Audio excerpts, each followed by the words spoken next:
Kurama is a tall young man with long blonde hair and with blue eyes, and that's definitely not an average look by any standard. It's not surprising to believe his abilities match his appearance. We first see him in chapter 58, looking real boisterous and flashy. His confidence was practically oozing. It could be because he was training under the great Tatsumi for 7 years and feels as though he's the top dog. He probably even feels he's stronger than Tatsumi at this point. It seems he wants all the smoke with any real fighter in front of him. And that's Kurama. But of course, with most young fighters come arrogance. For example, when Tatsumi told him he'll be fighting a karate master, he was completely facetious when presented with the next opponent. This clear example shows a lot of his character. However, his arrogance truly isn't just for show, as we actually see him square up against his master in a test of strength, and he does not falter.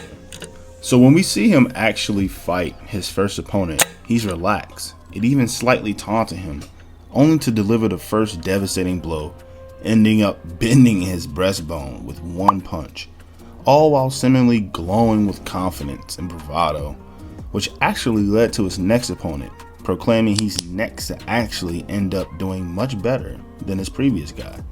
And by better, I meant he actually got the chance to throw more attacks, but actually ended up with a much worse defeat, with seemingly his right shin being caved in and most likely a fractured neck.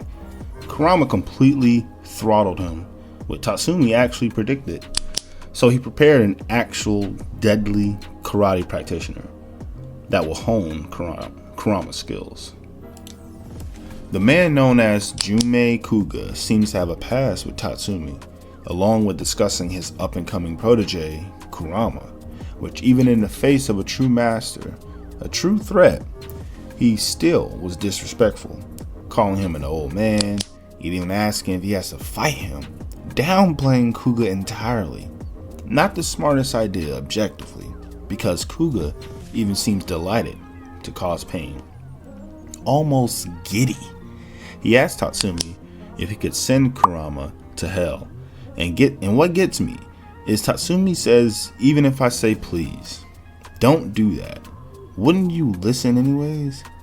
This is a red flag. Like, ding ding ding, like, get out, bro. But at this point, Kurama should be concerned.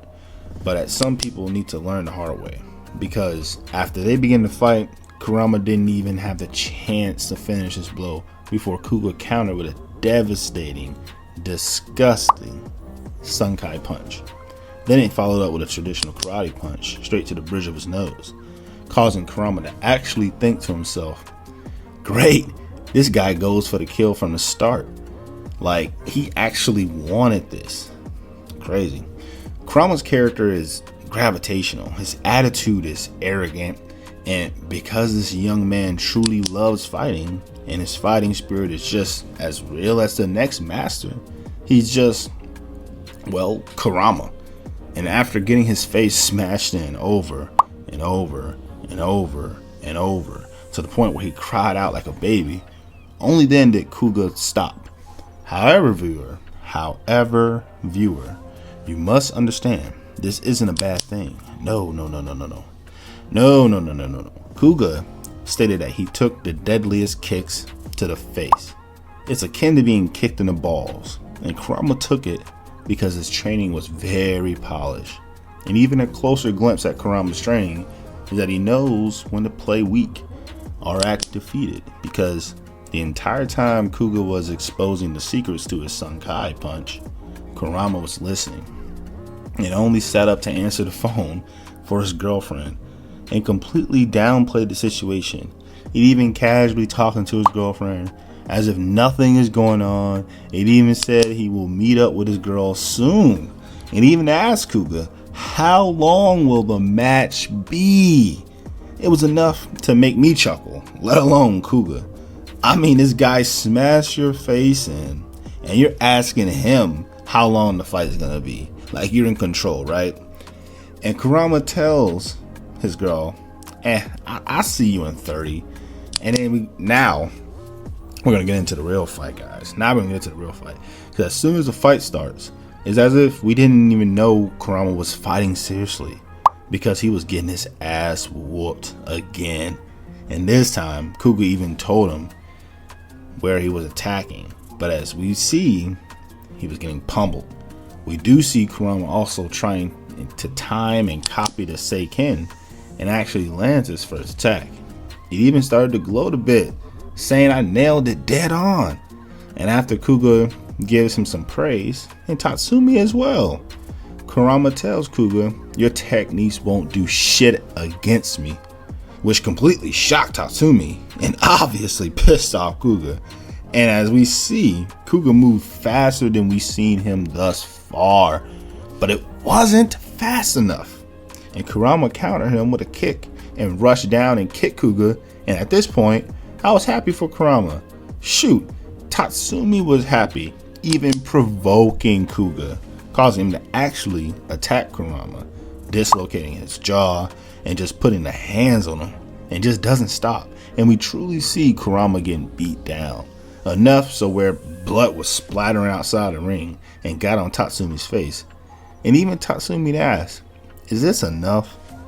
And as a response, we see Kurama respond, "You know what, man, I see it now," alluding to the fact that he hasn't been getting beat down for no reason. He's been meticulously studying Kuga's movements, and we see him now being able to defend himself, and he continues to boast while he believes he has the advantage, or perceives his moves. You know what I mean? He perceives it. So, I mean, is it impressive? We see even after being humbled, he continues to keep his same destructive mindset. Nonetheless, that doesn't change the talent and his rapid progression, his ability to learn karate through facing and receiving a master attacks. However, we do see a glimpse of Kurama's growth, where he accepts Kuga as a strong opponent and decides to abandon karate and goes to his mastery, which is wrestling, and charges at Kuga head first, while Kuga decides to use a chop with his right arm and strikes and defeats Kurama. But after the fight, Tatsumi wants Kuga to return, for which he refuses, because Kurama learned all the moves he executed today and doesn't want him to learn any more of his moves. And Tatsumi even asked Kuga, he thought, "What do you think about Kurama? How do you think he's going to perform in the tournament?" And even though he said the tournament will be difficult, he said, "Kurama is talented." The next time we see him is right before the first round of the tournament, and he just couldn't help but be a nuisance and provoke a fighter to fight him, and ends up making him look like fodder. And ends up catching his kicks and swinging him around the room, completely knocking him out, and doing it in a brutal fashion, I might add. And even has the nerve to walk to the stage with his unconscious body and tosses it inside the ring to everyone's surprise, even Tatsumi. But man, would you believe me if I said Tatsumi wasn't only proud, but envious of what Kurama did? You know what? In retrospect, Kurama's behavior and fighting habits make a lot of sense. His actions are a combination of a learned behavior from his master and just a splash of arrogance and narcissism. We see this man step over the fighter he demolished and approaches that opponent and uses Sundon, stopping his punch right before the impact. And this is a bad sign for the other guy, because he couldn't even react. Bro, he's cooked. On top of that, Kurama's taunting him and even saying to fight him for the love of fighting, not for some tournament. Really attacking this guy's fighting spirit and his manhood. The fighter, whose name is Funamura, was terrified, like a shivering dog against an elephant, and Kurama actually slaps the taste out of this man's mouth, screaming to stay sharp. We see Tatsumi confirming Kurama is a genius. I'll give Funamura this. He attempts to look tough and grab Kurama's shirt, but it only backfired when Kurama got a call from his girlfriend on live TV. While the crowd clowned him, he doesn't care. Why should he? His opponent is fodder, and he's a genius. That's probably what he's thinking, because he even says it's going to take no more than 10 minutes to beat this guy from sizing him up. And we know Kurama isn't bluffing with these estimates because he gave the karate master Kuga 20 minutes. It's clear that Kurama puts showmanship over anything else as a wrestler and decides to jump on Funimura to take his belt while being thrown down. All of this is just a show. Just like we've seen before, his arrogant behavior backfired on him, and Funimura actually started landing clean attacks. He even decided to fight him in a street fight. And we know Kurama loves this, and he actually let him land those attacks to give him and the audience some confidence he would lose, only to go into his master's fighting stance, and is the first to attack the judo champion with a kick so clean his soul literally left his body, completely knocking out the judo champion. But what's more interesting is after the match, Matsuo's star pupil flicks a cigarette to Kurama, and Kurama decides to have a wrestling match with the cigarette and tap it out. While it was entertaining display, it really shows the two star pupils and their relative masters. On one hand, we have a pupil to the karate master Matsuo, being well dressed, poised, and have a very polished karate style where he has as evasive as a butterfly. And on the other hand, we have Kurama, whose master is the greatest wrestler and always prioritizes showmanship over all else. And you need strength to bend the match to your will. On one hand, a polished diamond, and on the other hand, a rough diamond. As we saw, Kurama is distracted and clearly outclassed when faced against a true warrior. The next time we see him, he's training while on the phone with his girlfriend, and later that night, he visited the gym where his next opponent was working out in the dojo. And Kurama, being Kurama, started to provoke and boast, saying he would knock him out at the tournament ASAP because he's a waste of time. That's major foreshadowing. When we get to the tournament, Kurama's about to fight his first opponent, and in Kurama's flashy fashion, he lands the first attack, and it's a dynamic high kick.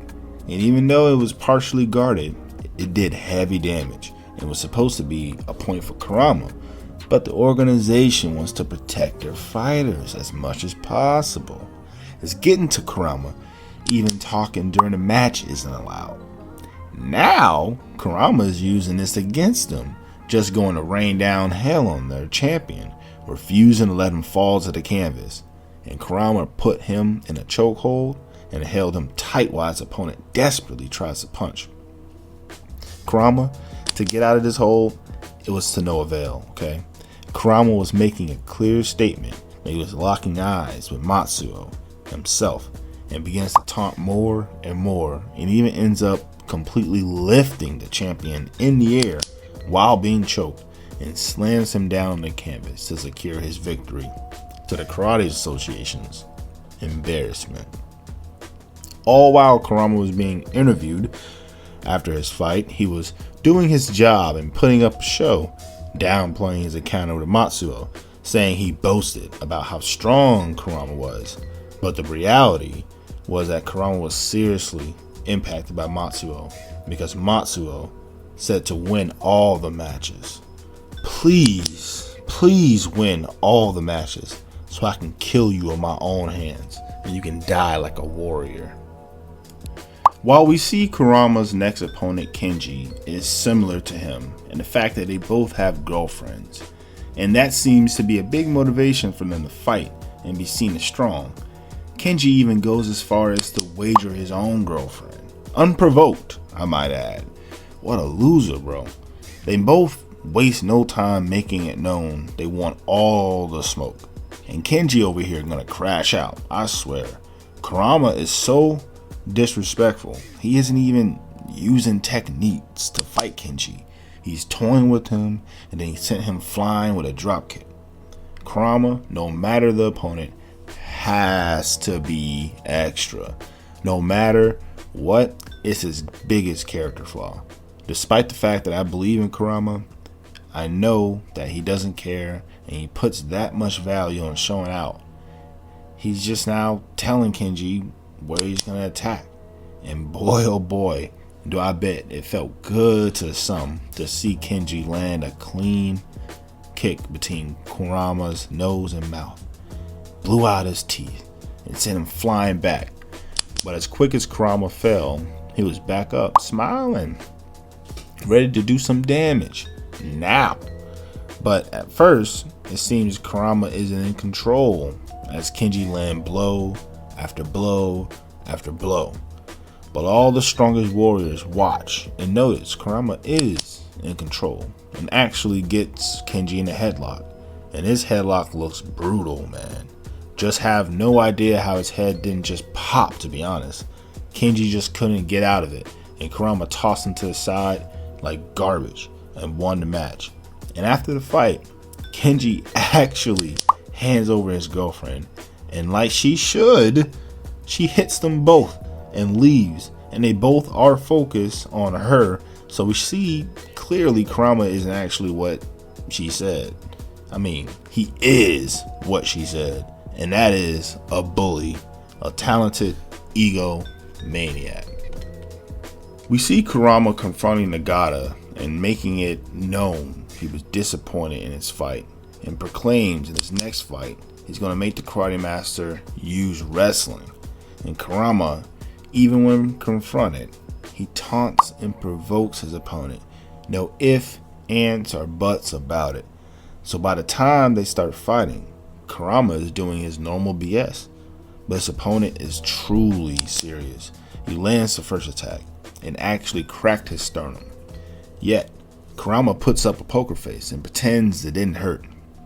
And as the match continues, he takes more and more and more real damage and just pretends to play it off until Kurama distracted him and got him in a headlock, all while screaming ouch, ouch, ouch, ouch, ouch, ouch, ouch, ouch, ouch, while his opponent is hitting him with hard, fierce blows, but he's playing it off and making it seem as if it doesn't hurt. And you see, this is a psychological battle for Kurama. He's trying to break down his opponent's confidence in his karate ability, and to make it seem like the punches don't actually hurt. And to take it further, Kurama decides to do a backdrop and makes it seem like his opponent slammed him, and to convince the crowd that the karate master was using wrestling. And it was all just a farce. It was just a show. It was completely insulting the real fighters there. And of course, his opponent is pissed and won't stand for it. But Kurama puts him in a wrestling hold and starts to pinch his flesh, making his opponent seem as if the hold is painful. And Kurama does this until he's forced his opponent to forgo his pride and ends up scratching off Kurama's flesh, which was a blatant illegal foul, causing all the crowd to turn against him, calling him an animal and to go home. And that is, and this build up so much anger that this man crashed out and tried to poke out Kurama's eyes, and Kurama just took, oh my gosh, Kurama just wrecked this dude, breaking his fingers with a headbutt. And the crowd, it was justifiable.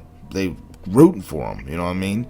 And now remember, Kurama still has broken bones and was just pretending on the outside that he's not hurt. So he wants this match to end. So he puts him in a headlock and he begins to squeeze so hard that we're sent into a flashback.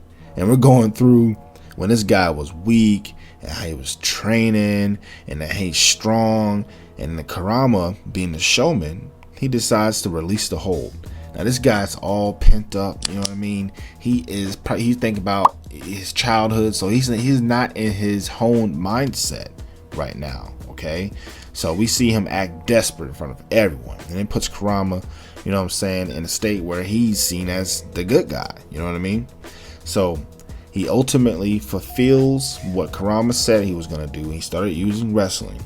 And what happens is that the match was abruptly ended because Kurama put him in the hole and he slammed him, alright? Now, his defeat, he was defeated in shame. But we do get to see how he was defeated. And we see he still exhibited pride and dedication to the karate, holding his karate seiza form while unconscious, showing he never will truly abandon karate and actually left the match wanting to not be so stubborn to learn other styles, which is in stark contrast to Kurama, who is the only one that won the fight but isn't going to push himself further to learn anything to advance himself mentally. It's like he's trapped in an adolescent mindset, and now he's wondering how he will even finish the tournament with his injuries that he caused by being reckless. Now you see, that is a major flaw that we're going to see going forward that repeats. His master Tatsumi noticed his injuries as well and asked if Kurama is hurt. And of course he says no, and Tatsumi proves that he's hurt, but explains that he's faced over 200 opponents injured. And actually fighting injured makes you more focused and less careless. It even tells Kurama he's special because he's akin to a wild animal. The more is damaged, the more dangerous they get. So Tatsumi ends up telling Nagata where to hit Kurama in their match for the semifinals to give him a chance against Kurama. So when they finally faced off, Nagata pointed out Kurama's injuries, with Kurama just emphasizing what he said before the tournament, that he will be taken down in a second, with us actually seeing the opposite, and Kurama having both his fractures now being shattered. Even with this result, Kurama's ego won't let him seem as though he's injured, with Nagata taking full advantage of this and drop kicks Kurama's broken jaw. And to no one's surprise, we see Kurama trying his best to play it off and wants Nagata to bring it. Pause. But anyways, it seems as though Kurama took being a showman to heart, because he's crashing out and attacking the ref and just wilding out in general, and with us getting a glimpse into Nagata's thoughts. He's confused, like, why is Kurama crashing out like this? What's the point?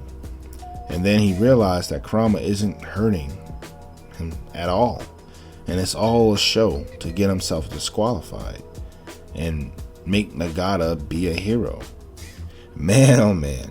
Like, just when you think a person can't change, or is it just to save face and not face a real defeat?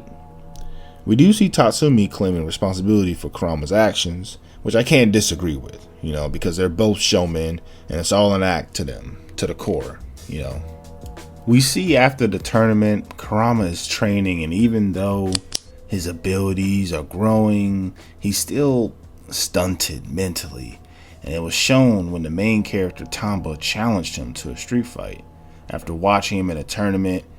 And even Tamba noticed that Kurama was doing training just to show off his muscles to a woman, and isn't really training with any real sense of something of value. He's not training with any sense of substance. It's all just shallow. Kurama's just a shallow person.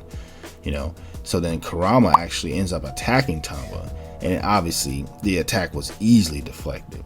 But Kurama does what he does best and boasts when Tamba calls his haircut out because it was a punishment for his actions back at the tournament. But with Kurama responding with, he started to fight off doing theatrics, and Tamba is not here for it. He's not here for Kurama to be out here throwing napkins and picking up weights and saying, hey, I can do this, or I can use this to beat you. Hey man, I'm here to beat you. I'm here to show you that I'm different than you. You are not like me. You know what I'm saying? So pretty much what happened was Tamba threw a knife to him, and he did exactly what Tamba thought, because he knew that giving a knife to an untrained person would never consider the opponent's history with that weapon, and he quickly finishes Kurama in a clear and obvious defeat. Because even though Kurama was a genius in his own right, he chained his own potential with his own showboating and shallow motivations. But all in all, he's a forgettable genius. Penny X.